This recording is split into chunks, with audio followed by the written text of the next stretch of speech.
For millennia, the Grand Pyramids of Egypt have towered over the desert sands.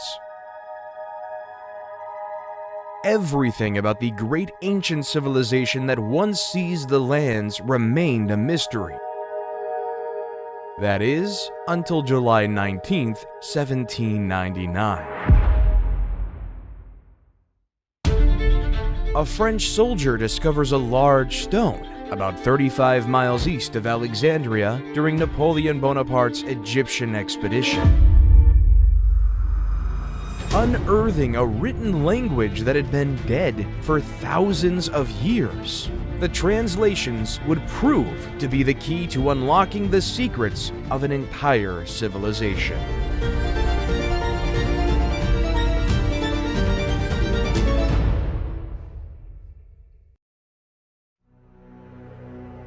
Egypt is the gift of the Nile. That's what Herodotus, the father of history, said. Since the Nile is the lifeline, as it provided Egypt with water for the cultivation of crops, which led to the burgeoning of civilization all along the length of the Nile Valley. The river strip that divided the Egyptian territory into two parts provided a favorable environment for the rise of civilization when the Nile Valley began in the Miocene times, cutting it into its current shape. The various geographical resources effectively contributed to the state's foundation. As a result of the annual floods that spread the fertile soil to the east and west over the centuries, mud deposits built up. When the water recedes and flows along its banks, the agricultural year begins, making Egypt one of the first agricultural communities that ever existed in human history. At the end of the Paleolithic era, there was a widespread production of arrows, harpoons, querns, sewed skins, bone works, and pottery. Carbon-14 tests, on the other hand, were used by researchers to demonstrate that corn was harvested in a Neolithic silo on the edge of Fayum between 4600 and 4250 BC. Later, people built shacks and huts out of reeds and solid mud and sowed corn on the muddy soil of the Nile marshes. Ancient Egypt was divided into two territories, Upper Egypt and Lower Egypt. Lower Egypt lay to the north, where the Nile extended out with its several branches to form the Nile Delta. Upper Egypt, which stretched to Aswan, was to the south. The two kingdoms were united around 3000 BC by King Narmer, but each retained its regalia, the Hedjet or white crown for Upper Egypt and the Deshret or red crown for Lower Egypt. As a result, the pharaohs were known as the rulers of the two lands, and they wore the Shent, a double crown with each half denoting sovereignty of a different land.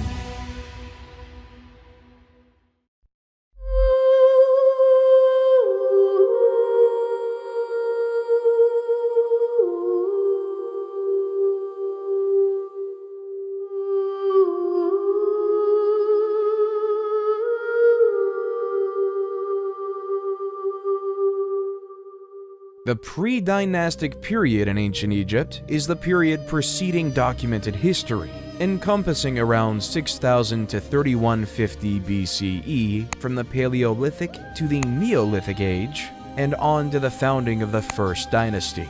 While there are no written records from this period, archaeological digs in Egypt have unearthed items that convey their tale of the Nile River Valley's cultural history. The pre-dynastic period is called by the regions or ancient city sites where these artifacts were discovered, rather than the cultures that lived there.